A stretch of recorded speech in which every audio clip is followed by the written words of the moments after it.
Well, what's going on, man? It's good to see you. Yeah, good to see you. Just getting ready to have the pre-Christmas week kick on, and I'm You got a ready for lot going Christmas. on? You guys doing a lot of stuff?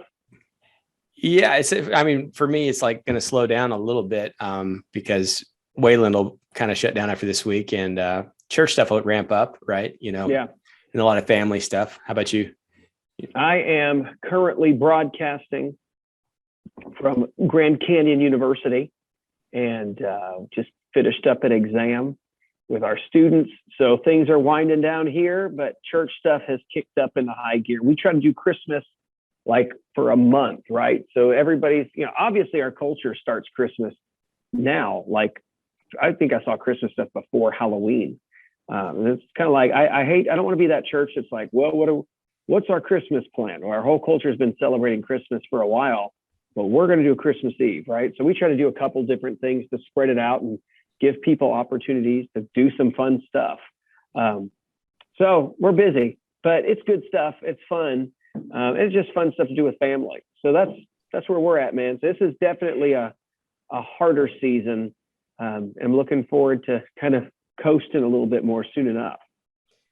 Well, I think that might tie into our subject today on Advent and, Yes. What is the appropriate pre-Christmas time and celebration and all of that. And so, I'm kind of excited. Also, the 12 days of Christmas are actually the 12 days following Christmas, not leading up to it, which we've got our whole church calendar completely backwards in our culture today, which but we'll have a chance to talk about that. I want to hear this. So we're singing the song wrong. That should be sung after.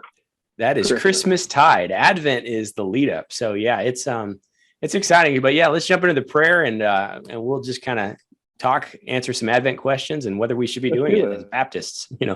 All right, let's pray the Lord's Prayer. If you'll all join us. Our Father who art in heaven, hallowed be thy name. Thy kingdom come, thy will be done on earth as it is in heaven. Give us this day our daily bread, and forgive us our trespasses as we forgive those who trespass against us. And lead us not into temptation, but deliver us from evil. For thine is the kingdom and the power and the glory forever and ever. Amen. Man. So Advent, I've seen a lot of other churches do it. We've done it. But I know some people say, isn't that like a Catholic-y thing? And so does it have Catholic roots? Is that where we get this typically? Yeah, so it wouldn't just be Catholic roots, but it would be related to churches, and obviously Catholics included, that have more of a liturgical year or cycle. Okay. And so if we go back to the old church year in the West and the East, they all had some nuances. But the kickoff to the new year was Advent.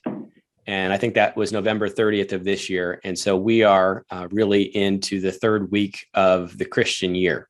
Now, we typically think more of our national year, so we don't really consider that. But if you think about, there's a Chinese New Year, there's American New Year, there's also a church year that many churches hold to. You'd see this in Lutheran, Methodist, Anglican, Catholic, and then Orthodox would have their own year, which is similar to the Western year, but a little bit different, just how they date some events. So Advent is generally leading up to Christmas, but it is the beginning of the church year, and it is a penitential time historically, which we don't talk a lot about penitential seasons in the Baptist world. No. So, but the idea is many Christians have heard of Lent, and most evangelicals and Baptists, I kind of lump those categories together sometimes. We don't do a lot with Lent other than kind of maybe joke around that we don't have to give things up, or we gave up giving things up. But yeah, exactly. The idea is that as we approach the major Christian holidays, that there should be time of reflection and maybe a time of giving up in preparation to celebrate. And so Christmas tide, or the 12 days of Christmas that we sing about, actually in the old calendar began on Christmas Day and went through Epiphany, which is when you celebrate the wise men, which will be January 6th. Okay. And so Advent was supposed to be a time of fasting and giving up and abstaining from things similar to Lent, but not to the extent that Lent is. And the hope was that you would be spiritually preparing yourself to celebrate the Advent of Jesus. And so Baptists historically and evangelicals, in that same vein, we gave up a lot of those holy days. It wasn't just a Protestant thing. It really is kind of other, later Protestant groups that gave up a lot of the holy day celebrations. And the idea was that when you create special times of spirituality, you obviously mark other times as less special. And so those could also lead to days of gluttony or days of overindulgence. So you have Mardi Gras on Fat Tuesday, right? And the reason Fat Tuesday exists is you're going to fatten up before Lent starts on Ash Wednesday. Okay. And so it was seen by some of the kind of later Protestant groups as causing sin rather than devoting every day unto the Lord, as Paul says in Romans. And so, that if you didn't grow up with these traditions, you kind of, that's kind of why the spiritual theological reasoning is we don't want to say that any day is more or less significant. We want to give every day to the Lord. But there's something about human nature, right? That there are seasons, there are special occasions, there are desires for celebrations. And so you see these kind of things kind of creeping back into denominations that kind of disregarded them. And some of it is, the later generations just didn't understand why. And then some of it is also maybe we weren't right. The Bible doesn't forbid celebrations. Paul just kind of doesn't care. If you like this day, great. If you want to observe that, that's fine. But every day is the Lord. So I do think it's an area of Christian conscience. But I think there is a richness to it, because if we'll make a lot of secular holidays, I think it's kind of backwards that we would celebrate secular holidays, but refuse to celebrate Christian holidays because we don't want to, get overindulgent on the off time. I don't know, what do you think? Just said about that. I mean, you think about even just how our church runs. I think some of that is about our viewpoint of what church is for, right? And there's a huge debate that rails on, right? Which is church for the Christian, or is church for your witnessing session? And more and more I've come to the conclusion for me is that I think the Bible shows that it's for his church, it's for his people, and there will be non-Christians that will come. But the point is we can't form our worship service as our evangelism tool. Plus, I don't think that works anymore. But here's what I think is part of that. Is that you think about how the church up until this point has run their calendar. You have to do Mother's Day. You have to do Veterans Day. You have to do Memorial Day. You have to do Father's Day. You have to, we build it with all these American or all these cultural holidays. Why? Because those are the days people will bring their relatives to come for these things. And I think that is kind of a flawed view of how we should run church, right? But I think that's also something that we're recognizing as well, is maybe that worked for a season of people coming, but more and more that I don't think that's how this is working. I don't think people are saying I've seen this too. Instead of people coming for special days now, what do? They go to a meal together, right? So instead of we're all going to go to church because it's Mother's Day and we're going to celebrate, no, we all go to brunch instead of going to church with mom. And so that's the thing, right? I think we have built our calendars to try to appeal, and we've tossed out a biblical one because that's unappealing. And now we're realizing now we have no calendar at all because nobody comes to the other one anyways. And so, I think it's a great thing to kind of call back to some sort of a calendar that revolves around our holidays and significant events for the church.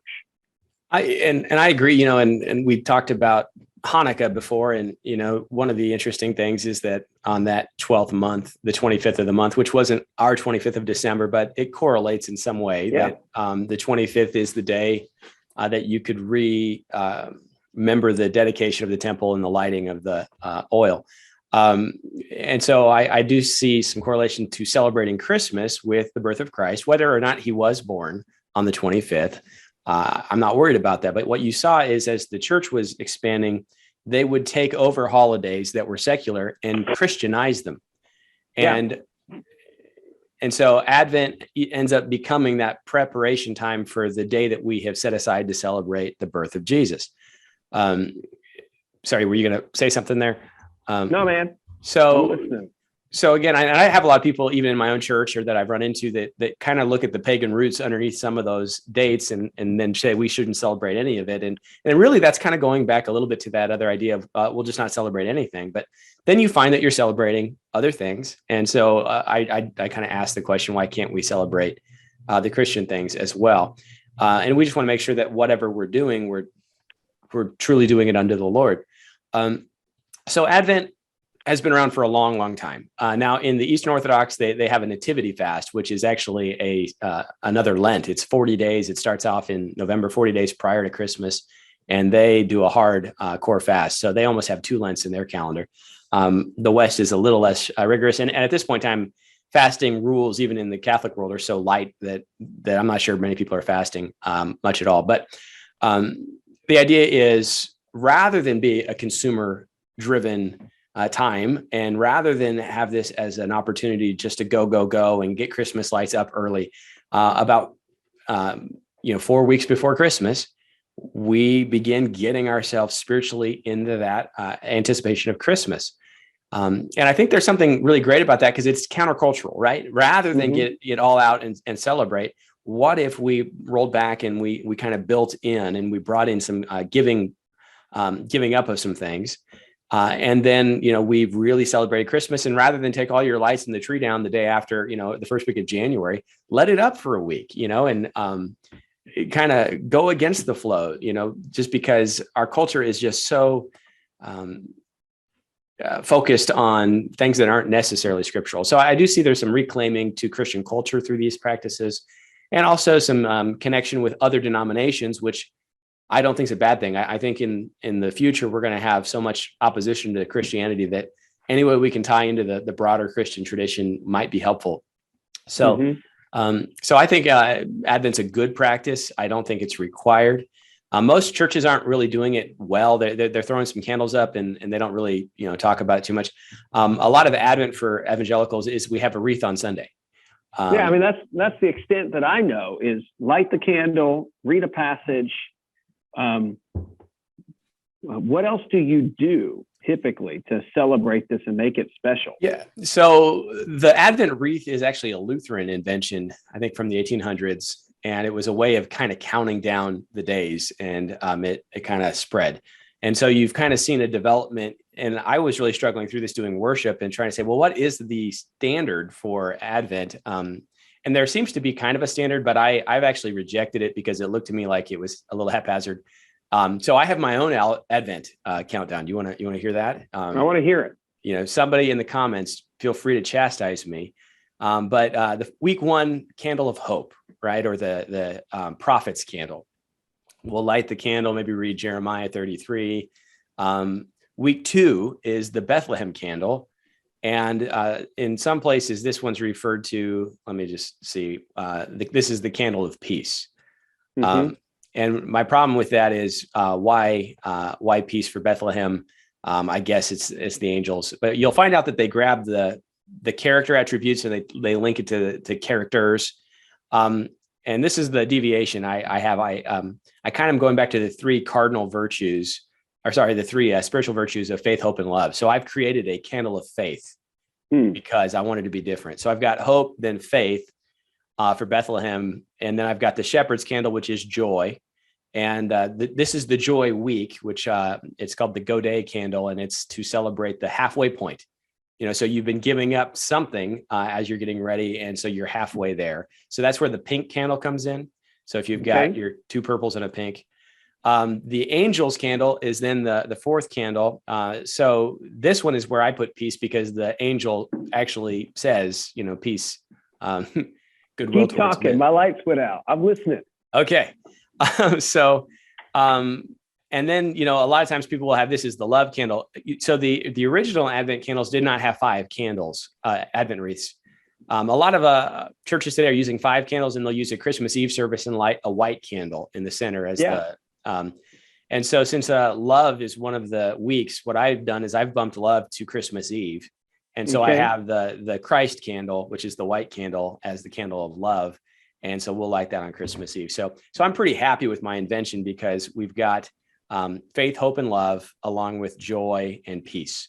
And so clarify that again. So you say you do 6 candles? Five candles. 5 candles. The center white one is the Christ candle. Right. And you said, what do we do with churches, though, that on Christmas Eve, you light it that night, right? Right. Yeah. So the original Advent wreath, well, it's had some adaptations. Again, it's not even that old. It's only a couple hundred years old. It's hard to, as you're going through too, to be like, okay, which one is which? Because they all have different names, and some of them have different readings. It's very interesting to try. And some people do characters. So this is shepherds, this is prophets, this is Bethlehem. I've tried to link the character or the place with a virtue. And since we do the Christ candle, I moved love to Christmas Eve, which left me a hole. And so faith is not normally one of your 4 virtues, but how do you leave faith out when faith, hope, and love abide these? So I added faith in, and I thought that worked well with Bethlehem. So prophets is hope, Bethlehem is faith. Then I do shepherds is joy, and angels is peace. So that's kind of how I do it. My church didn't know any better. And again, I found so much disputing traditions, because again, this is not like a top down, this is how you do Advent rule. It's kind of developed over the last couple hundred years. And the idea is, just like Hanukkah, you can actually have one of those wreaths in your house, and you have some readings and things. I think Lifeway Resources put out a family Advent PDF that you could bring home and make art projects. And so there's a lot of ways to do that. And it might be a way, instead of, if you don't want to do Hanukkah, that you could bring in more during the season to kind of teach the Christmas story. And so there is a richness there. I think it's something that also what I like about it is it's a way to re-Christianize Christmas, because so much of what we're doing isn't even about Jesus anymore. And, I like the idea of being intentional about doing some things that are about Christ. So.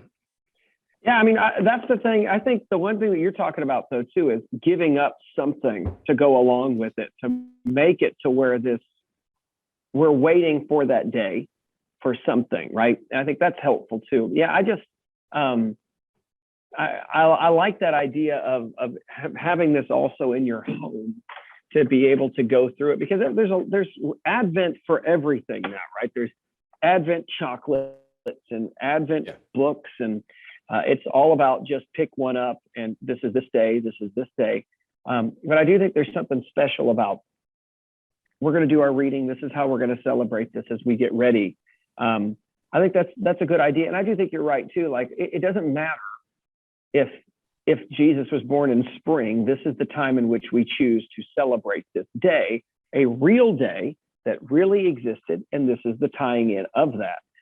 And so we build up to that, of how important it is. But I think that's one of the things, if done well, and if those candles really are, those themes are really pulled out, and the passages if the passages really tie in to that, then I think it can make sense. Because I think sometimes I've seen it too, where you'll have a candle, but then you read the passages and you're like, what does this have to do with that candle, right? And I think having some sort of game plan of how each one is representative of something, where it ties into that, where it's really the prayers or the readings are specific, and they are very helpful in getting you there. I think that's something, instead of just, because I think it loses its meaning when you just, here we go, we light the candle, here's some passages from old, passages from new, and you're sitting there saying, what are the connections here, right? So I don't know, I think that's helpful, like tying it in, making it tighter, and making it really connect. Yeah, and that's one of the things that bothered me as I was trying to figure it out. There's better resourcing today, and it seems to be reaching maybe a standard. My standard might get blown away by some, but I don't care. We'll use it in my church because we're Baptist. The the whole point that I'm, trying to go for is that whatever we're doing, that we are doing something intentional, like you say, that the readings do line up, because I totally agree. If you pulled stuff off the internet and grabbed 3 or 4 places, and week 4 in some camps is the love and it's peace, and others, the readings don't line up with what the candles are. And then somebody will say, oh, it's Angels Week. Oh, I thought it was,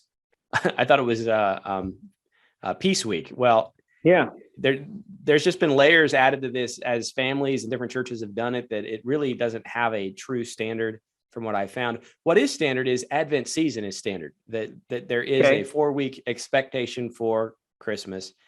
And then giving up, historically, there was the not eating meat on Fridays, or maybe you hold off on your favorite Christmas pie until after Christmas, just to make a point or a statement, or, you just do some intermittent fasting. So normally I've done a challenge where I, take 2 or 3 days a week and don't eat except one meal a day with your family at night. And if you're hungry during the day, devote a little time to prayer. I will say this, one of the things I found with fasting is I do tend to be legalistic, personality wise. And you can do a lot of giving up of things, but if you don't replace what you're giving up spiritually with nourishment, you're just fasting, you're just, so that's a challenge I keep bringing to myself, is if I'm going to do something, I need to make sure that I'm also doing something devotional. And that's where I think the candles and something with the family comes in, where you have a little more structure to what you could be doing devotionally besides just giving up. Yeah. Well, so is there any, so typical Advent is you mark the calendar, and it's how many days? Is it based on weeks, or is it days? Yeah, it's based on the 4 Sundays before Christmas. Okay, so you go 4 Sundays before Christmas Eve, right? Well, Christmas Day, really. Christmas Eve is, yep. By the way, I don't know. I've heard of churches that are taking Sundays off because they're doing so much on Christmas Eve. That just seems crazy to me. But anyway, that would be, we should do something on the Lord's Day. That'd be fun. Yeah. But no, there's a time where, sometimes I just wonder, I mean, that's a whole nother discussion of like the people, I feel like sometimes that's just phoning it in because you're tired and you don't want to do it. If at Christmas, Sunday's happening, man, and you come back and you do it again, because that's the point. But so that's something I think it's interesting. I like this whole idea of we're marking our season, because that's the thing is, I think we do have to figure out as church people, how do we retake our holiday? That's a whole nother video for another time, maybe next week if we want to, or something about how much tradition, how much culture has infiltrated. But I think Advent, this is a simple one of like, just begin to read.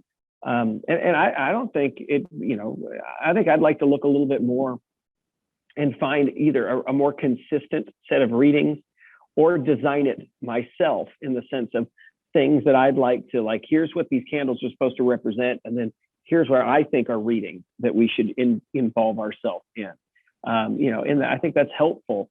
I've heard of people who mark the holiday, and they one of the things they do is they try to get rid of all extravagance for the month, so things that they're normally used to getting, which are extra, like things that they would normally put money out for, that they take away all of that.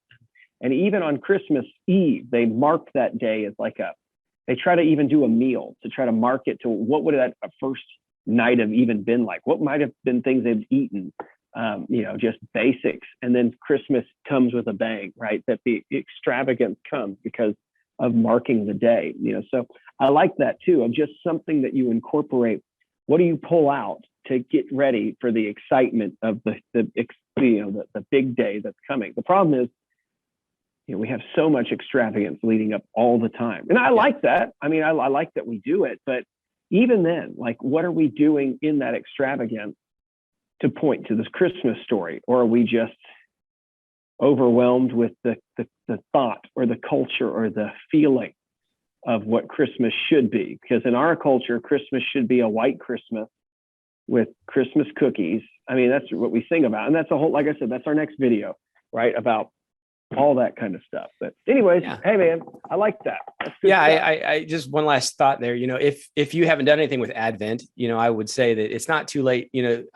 This last Sunday will be the final Sunday, and then you're counting down to Christmas Eve. So you could just do kind of an abbreviated thing with the family and get yourself a few candles, and you can find plenty of stuff. Lifeway does have a little PDF that you can download. And so if you just wanted to kind of do a condensed final countdown to Christmas, you still could do that. I encourage you to do something like that. And then I think the fasting, one of the things that's helpful is, rather than abstaining the entire season, picking, I'll give up something on these Fridays. So I can still kind of play both sides a little bit, because there's so many work Christmas parties and things. It really is hard to connect our cultural expectations and then spiritual desires. So there are some fun ways, but yeah, that would be a whole another episode. How do we do it? And then can we do it corporately? Because that's the other thing too, is we do so much individualistically. And I do like the idea of, what if we all did it together, So cool deal. Yeah. Well, that's all I had. Well, man, I thank you. This is a nice short one, like the Hanukkah one. So I appreciate it, man. Thanks for doing that with me. Sorry, my lights went out in the middle of this, but that's what you get with motion. Motion sits when you sit still and engaged. You want me to finish this up in here? Yeah, close this out. Let's do it. Here we go. May the Lord bless you and keep you and make his face shine upon you and be gracious to you. May the Lord lift up his countenance upon you and give you peace. God bless you guys.